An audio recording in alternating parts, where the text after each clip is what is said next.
embarazo múltiple, que son los embarazos, ¿no?, que tienen 2, 3, 4, 5, no sé si más productos, pero en el internet salen hasta 12, creo.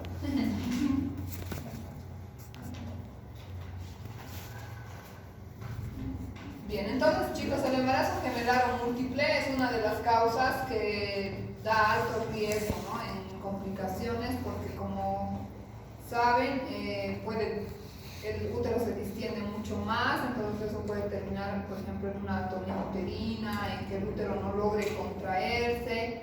Además que los bebitos van a ser por lo general más pequeños de lo que normalmente tendría que desarrollar un fetito, o el útero se irrita antes de tiempo por la misma sobredistensión. Mientras más son los productos, mucho más antes tienen la tendencia a nacer. Raros son los que llegan a 38, 39 semanas, ¿no?, pero hay algunos que sí. La mayoría siempre casi llegan a 36, 37, 35, dependiendo, y la mamá también, imagínense, su altura uterina de 45, no tolera mucho, ¿no?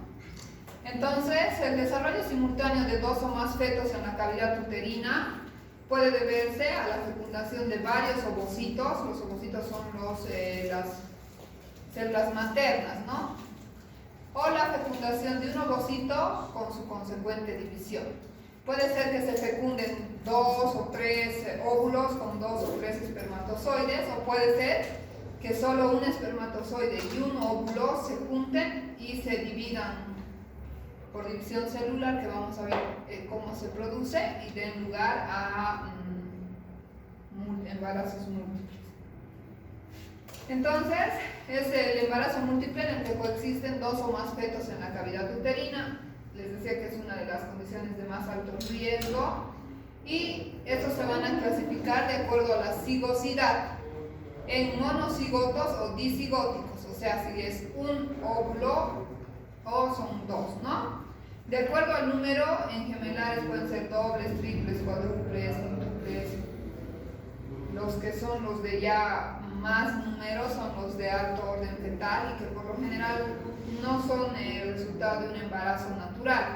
La mayoría de estos resulta de la manipulación a través de la fertilización, ¿no?, que es una anomalía y que no debería permitirse, supuestamente. Cuando se estimula en la fecundación, varios óvulos pueden estimularse, y como se introducen varios espermas, entonces ahí puede resultar la unión de varios óvulos, ¿no?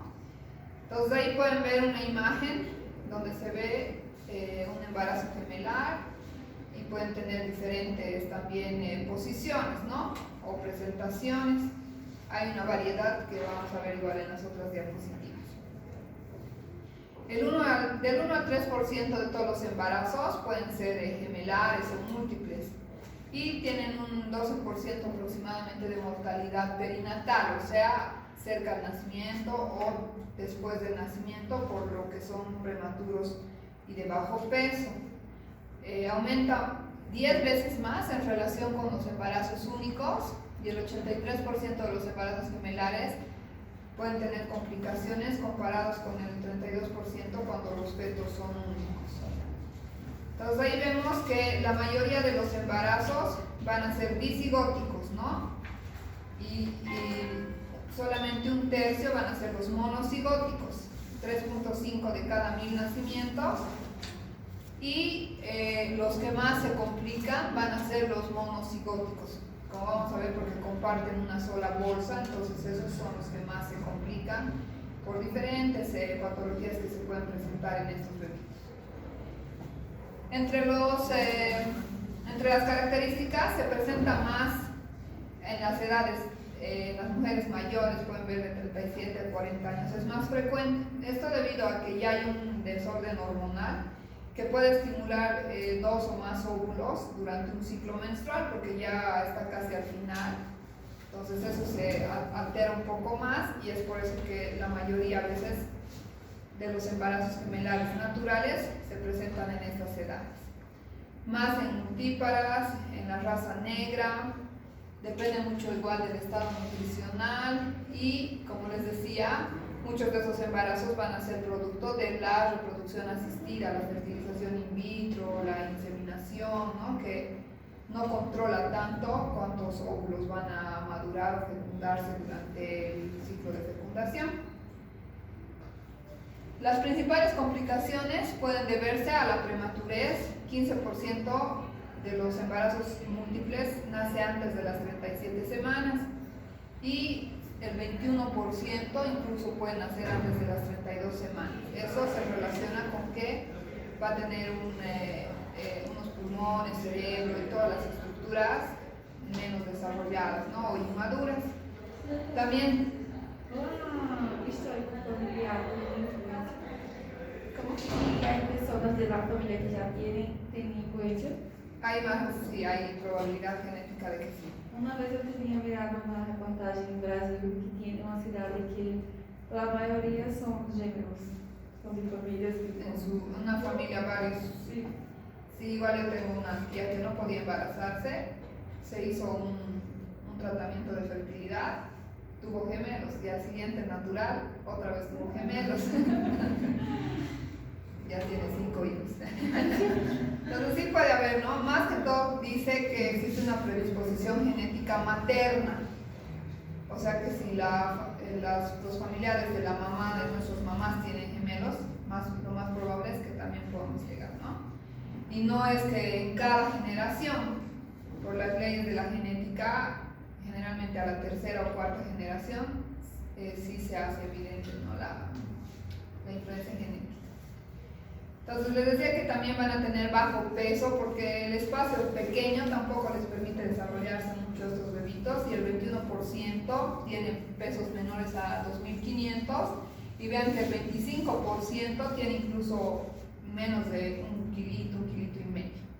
Eso va a depender también de la edad gestacional en la que nazcan, ¿no?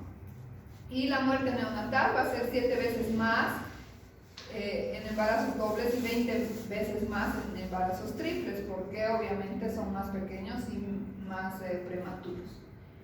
También puede haber asociado a esto discapacidad. En los gemelos existe 12 veces más riesgo de parálisis cerebral debido igual a la prematurez, o un 20 a 50% en embarazos múltiples de mayor número.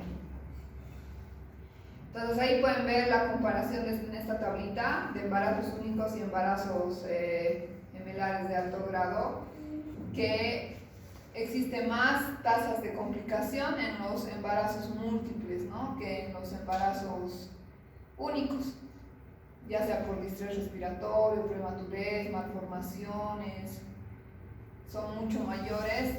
De cada 100.000 nacidos vivos, el riesgo de que en los gemelares pueda presentarse alguna complicación que en los embarazos únicos. Entre los factores de riesgo para tener un embarazo gemelar y múltiple, porque como les decía, en realidad esto es como algo anormal, no es algo natural que debería ocurrir, pero así es la genética, ¿no? Y los espermas que pueden multiplicarse así. Entonces la raza se puede ver que más se presenta en mujeres negras, 1 de cada 100 embarazos en mujeres blancas y 1 de cada 80 en las mujeres negras. En Asia es menos común y en Japón solamente 1 de cada 155 embarazos aproximadamente. Ahí decía, ¿no? La herencia está influenciada por un gen autosómico dominante. Aproximadamente el 15% de la población puede tener esta probabilidad. Y les decía que los factores maternos son los más importantes, o sea que si sus mamás tienen gemelos, esperen tal vez les toque gemelos familiares con gemelos, ¿no? La edad y la paridad, la tasa de gemelaridad aumenta desde 0 en la pubertad, como les decía que es un momento de actividad ovárica mínima, ¿no? Vienen las mamás asustadas, mi hija de 12, 15, no tiene menstruación o se le ha cortado unos meses, y es entonces por eso que recién su sistema está adaptándose y es poco probable que las jovencitas tengan embarazos múltiples. Pero ya cuando la estimulación hormonal es máxima, aumenta la tasa de ovulación doble, esto debido al envejecimiento reproductivo, al aumento aislado de la FSH y luego cae bruscamente estos niveles hormonales. Estos desórdenes hormonales hacen que quizás sea la causa de que las personas mayores tengan más predisposición a embarazos múltiples. Una mujer bien nutrida tiene un incremento en embarazo gemelar que las mujeres desnutridas, así que ya saben, chicas, vayan a comer bien para y el tratamiento de esterilidad o las técnicas de reproducción asistidas. Las que son sometidas a inducción de la ovulación, el riesgo de embarazo múltiple se incrementa entre 20 al 40%, ¿no? Y esto si se utilizan inductores como el citrato de clorifeno, también se ponen hormonas intramusculares, ¿no? Eso hace que en un ciclo maduren más folículos. Si nosotros en el manejo de fertilidad vemos, por ejemplo, que existen 5 o 6 folículos, lo ideal no sería poner o continuar con ese ciclo de estimulación. Más bien se debería interrumpir o dejarle nomás que tenga su menstruación. Porque cuando se hace manejo de fertilidad se pone HCG, que hace que ovulen estos folículos ya maduros. Entonces, si hacemos que maduren 5 o 6, lo más probable es que 5 o 6 espermas puedan fecundar esto, ¿no? Por eso es que se hace siempre un seguimiento ecográfico en el manejo de fertilidad para ver cuántos folículos han crecido. Si son 2, obviamente no perdemos el chance y espero ahí que pueden resultar gemelitos, ¿no? Los progestágenos y los anovulatorios combinados disminuyen la motilidad tubárica y de implantación, y esto a su vez aumenta la probabilidad de gemelos en los embarazos. No sé cuál de las chicas me decía, doctora, dice que si tomo 3 años de anticonceptivos orales puedo quedar embarazada de gemelos. Entonces sí hay una influencia hormonal, pero no les resulta a todos, ¿no? Entonces sí, y el estímulo hormonal con pastillitas a la larga puede traer efectos secundarios. Entonces hay diferentes tipos de embarazos gemelares dependiendo del número de óvulos fertilizados o cigotos y el tiempo en el cual se va a producir la división del cigoto. Vamos a ver que hay huevos fertilizados que se dividen a los días, a las horas, incluso hasta 13 días, que esos son los que dan lugares a los embarazos, a los que son craneópagos, torápagos, ¿no? Los siameses. Y en realidad la clasificación va a ir en 2, ¿no? Monocigóticos o disigóticos, es decir, que un óvulo fertilizado o 2. Los monocigotos resulta de la fecundación de un óvulo con un espermatozoide. Eso es importante que nosotros podamos definir y tengamos que hacer un diagnóstico ya desde el primer control prenatal.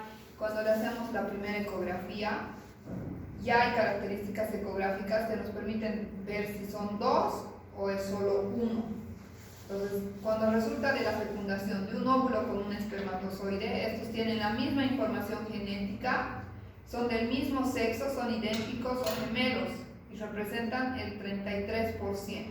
Esos son los que se parecen, son idénticos, ¿no? Porque han sido resultado de solamente un óvulo con un espermatozoide que tienen la misma información genética.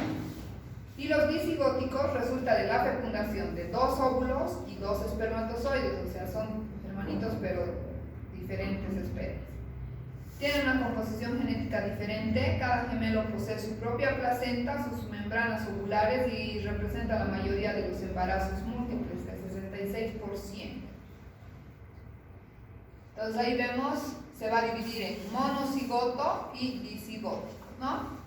Y a la vez el monocigoto se va a dividir en monoamniótico, quiere decir con una sola cavidad, amniótica, monocoriónico, con una sola placenta, o puede ser biamniótico bicoriónico, 2 placentitas y 2 cavidades, como 2 bolsas.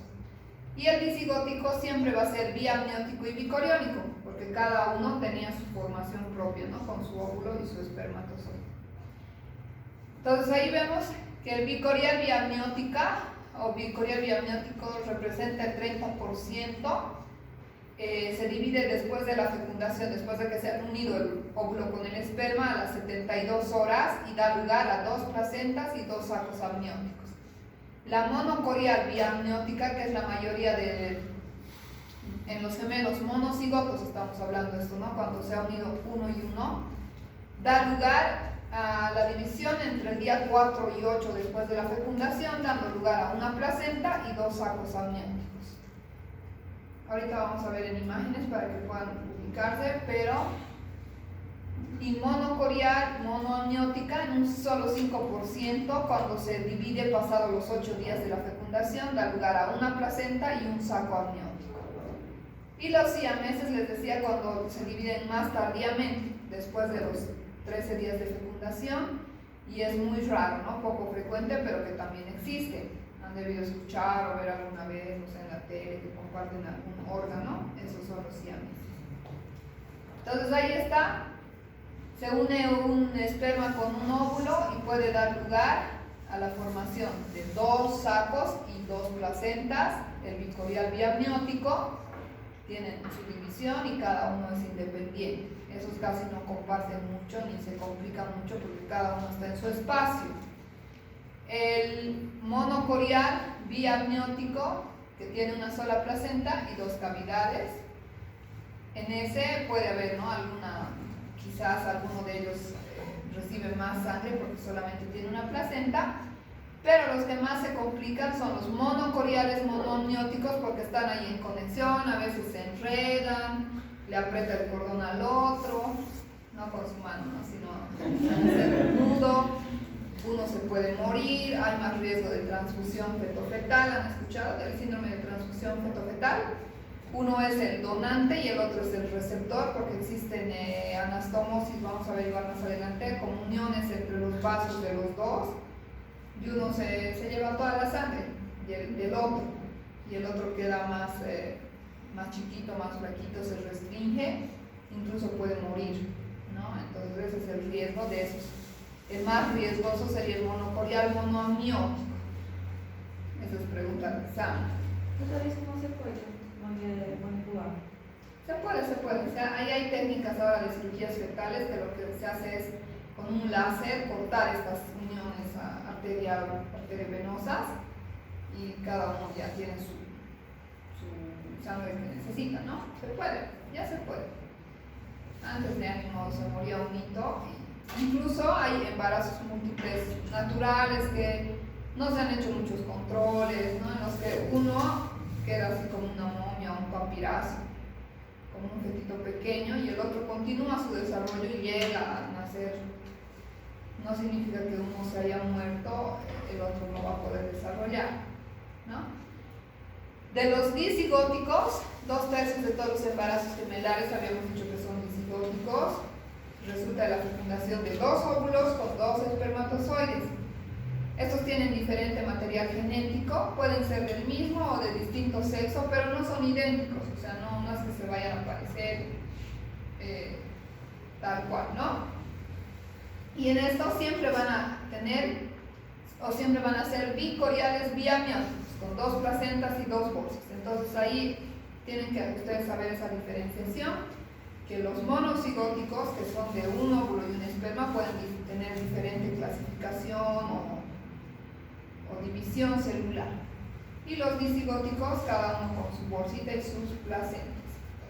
Y los siameses inician su división después de los 13 días, cuando ya se ha formado el disco embrionario, pero la división es incompleta y se forman gemelos unidos o siameses. Mientras más tarde es la división, más órganos van a compartir estos porque se han ido desarrollando así, ¿no? Y dentro de estos siameses también hay otra clasificación y depende de los órganos que compartan. Del 73 al 75%, la mayoría de los gemelos siameses van a ser toracópagos, o sea, que están unidos por el tórax, cifópagos o esternópagos, ¿no? Por la parte superior, o unidos por la región external. Estos por lo general están cara a cara y la anatomía interna es variable. Habitualmente tienen órganos separados excepto el hígado, que es el que pueden compartir. Del 18 al 19% van a ser pipópagos, que son conectados por la espalda, usualmente por la pelvis, con sacrohipoxis comunes, los tubos digestivos que acaban en un ano y recto común. Con frecuencia existen malformaciones genitourinarias en este tipo de siameses. 6% van a corresponder a los isquiópagos, que van a estar unidos por las nalgas a nivel de la pelvis inferior. Los cuerpos pueden estar unidos por la región pélvica hasta el ombligo y los cuerpos de arriba son normales, ¿no? Y solo del 1 al 2% van a ser craneópagos, por lo general unidos por la parte media de la cabeza. Los cerebros están separados o solamente ligeramente fusionados. Y también pueden haber gemelos asimétricos. Uno es más pequeño y depende del otro, ¿no? Como si fuera su parásito. Uno puede ser normal o casi normal y el otro es incompleto. Entonces ahí vamos a ver, miren la ecografía, cómo es que se va a ver la clasificación o cómo nos vamos a dar cuenta nosotros si tienen dos cavidades o dos bolsas o sacos amnióticos, ¿no? Tienen esa división así como una T o como la de ella como una Y que casi no se encuentra, ¿no? Entonces eso es lo que nos fijamos para poder decir, o los ecografistas ya nos dan la corionicidad, ellos nos reportan monocorial biamniótico o a la clasificación que corresponda, y de ahí ya nosotros vamos suponiendo qué complicaciones pueden tener, y también van a ver que nos ayuda a definir la vía del parto. Los monocoriales monoamnióticos siempre tienen que entrar a una cesárea, porque si rompemos la bolsa, el líquido amniótico se sale uno y el otro se queda sin líquido, puede tener compresión, ¿no? del cordón, pues hay muchas más complicaciones. Entonces les decía que el diagnóstico para saber la corionicidad es ecográfico, porque no vamos a saber ni haciendo palpación ni nada cuántas bolsitas o cuántas placentas tiene, ¿no? Y de ello depende durante el control prenatal la evolución, las complicaciones, y esto se tiene que establecer antes de las 15 semanas para ver si es monocorial o bicorial. El cribado de las aneuploidías debe realizarse en todos estos embarazos durante el primer trimestre. Eso significa la ecografía cromosómica, ¿no? Les he dicho que de 11 a 14 semanas hacemos la primera ecografía, que es la cromosómica, donde medimos el grosor de la nuquita, si tiene el huesito nasal, y vemos las ondas cardíacas para ver si hay alguna señal de que podrían tener una malformación. Recuerden que estos embarazos múltiples tienen más riesgos de malformaciones, entonces es por eso que tenemos que hacer el cribado, ya sea ecográfico, o incluso si tiene la mamá posibilidades económicas, podríamos hacer los estudios genéticos, ¿no? De cariotipo, ver si tiene la probabilidad de algún síndrome, alguna malformación. Pero eso es en Bolivia. Sí, mandan a otro país, pero se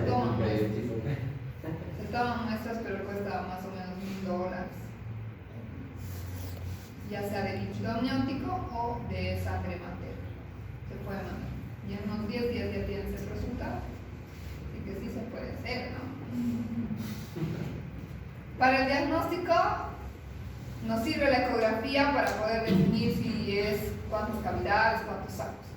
La altura uterina es obviamente mayor que la que normalmente tendríamos que esperar, así que si vemos una barriga enorme y no tiene la ecografía la mamá, podríamos sospechar de que es un embarazo gemelar y la ecografía ya nos confirmaría, ¿no? A partir de la semana 20 a 30 la altura uterina es mayor, aproximadamente unos 5 centímetros más en relación con embarazos con fetos únicos de la misma edad gestacional. Casi siempre llegan a medir más o menos unos 40, 42 los gemelares, a diferencia de 30, 32 que eran los embarazos únicos, ¿no? Que es la media aproximada del término. Vamos a poder palpar más partes fetales. Es difícil diagnosticar las partes fetales antes del tercer trimestre, especialmente si además de tener embarazo múltiple, tiene más líquido de lo normal, ¿no? O si la paciente es obesa, nos va a costar más hacer las maniobras para determinar eso. Y vamos a auscultar dos latidos cardíacos que tienen que ser diferentes. Si nosotros contamos en uno 140 en la otra tendríamos que contar 150. Se dice que aproximadamente hay una diferenciación en los gemelos de 10 a 15 latidos. Entonces tienen que saber diferenciar. Si escuchan el mismo 110, 110, no están escuchando al mismo gemelito. Entonces igual se pueden hacer las maniobras de Leopold para tratar de identificar la posición, cuál está cefálico, ¿no? La presentación, cuál es cefálico, cuál es pélvico, dónde está el dorso, y vamos a escuchar. Entonces vamos a escuchar igual que en los embarazos únicos entre la semana 18 y 20 para poder definir ya cuántos latidos hay. La hormona gonadotrofina coriónica o la HCG tiene valores superiores a los esperados para el tiempo de embarazo. ¿Se acuerdan que en el embarazo molar también tenían valores mucho más altos y tenían más sintomatología, ¿no? Vomitaban, hipertensas. De igual manera los embarazos gemelares tienen más sintomatología de este tipo, o sea, están vomitando más porque tienen casi el doble de nivel hormonal, ¿no? Si tienen 2 placentas, más, con más razón. Entonces, el valor de la HCG va a estar más elevado de lo esperado para el tiempo de embarazo. La ecografía se hace ante la sospecha de un embarazo múltiple. Entonces, vamos a con eso a hacer el diagnóstico definitivo, ver si es 1, 2, 3, 5, no sé, y ver también cuántas cavidades y cuántas placentitas tiene. Determinamos también los sexos de los bebés y el estudio ecográfico Doppler para detectar las complicaciones en los embarazos gemelares. En estos embarazos se solicita con más frecuencia la ecografía Doppler porque les he dicho que pueden haber trastornos hemodinámicos o de la sangre que le puede estar llegando a los petitos. Entonces ahí vamos a ya hacer diagnósticos diferenciales, ver si uno está restringido, recibe menos sangre que el otro. Entonces la ecografía Doppler nos sirve más en los embarazos de alto riesgo y en este caso lo vamos a utilizar mucho.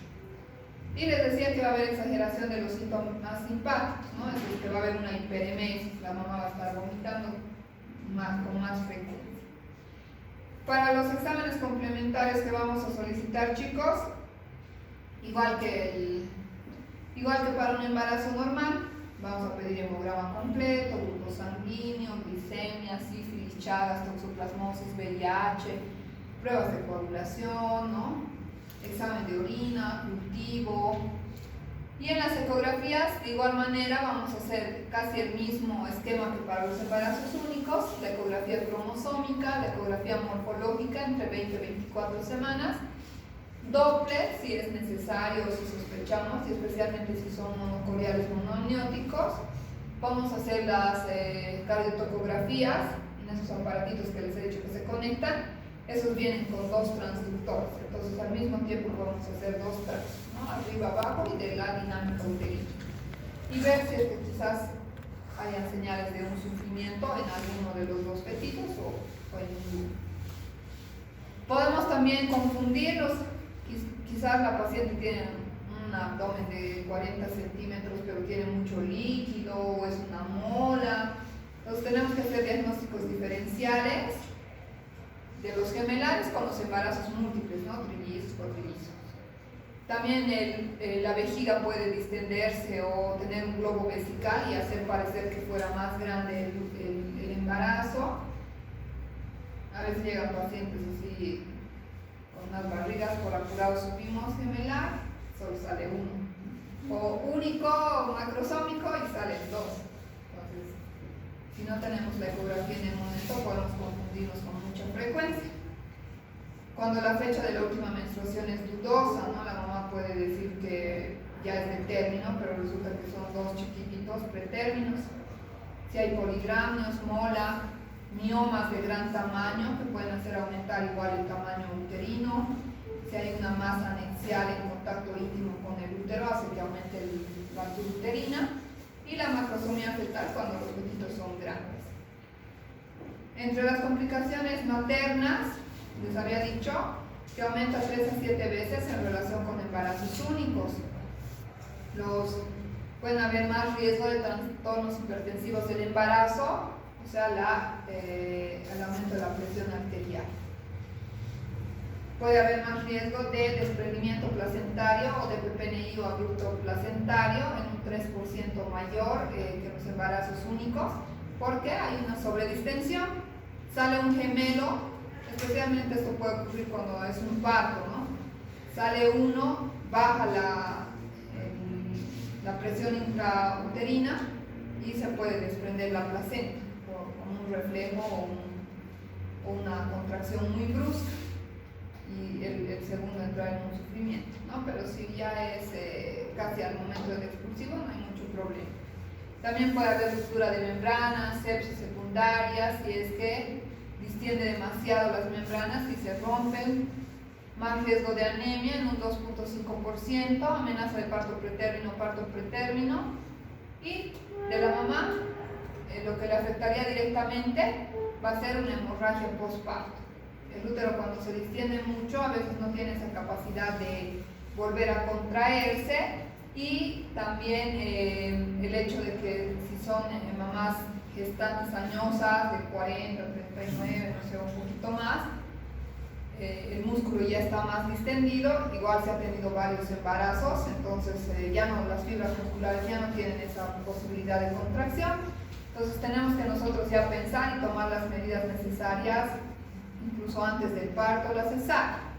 En vez de oxitocina le pondremos, por ejemplo, duratocina, que es un análogo de la oxitocina, pero que tiene una acción más potente y más rápida.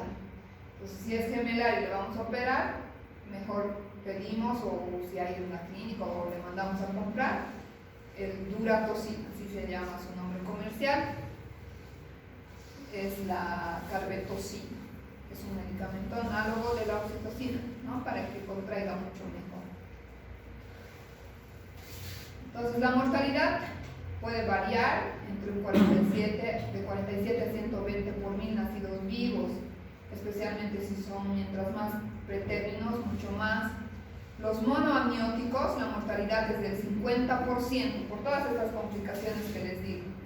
Los monocoriónicos en un 26%, los dicoriónicos biamnióticos, vean que apenas en un 9% pueden complicarse o morir. Y el parto pretérmino es cerca de aproximadamente el 40% de todos los embarazos gemelares, es una tasa alta de nacimientos pretérminos. La sepsis neonatal secundaria a una ruptura, aborto de uno de los dos gemelos, y la restricción de crecimiento intrauterino también es muy frecuente. Del 12 al 34% de estos embarazos pueden tener restricción de crecimiento.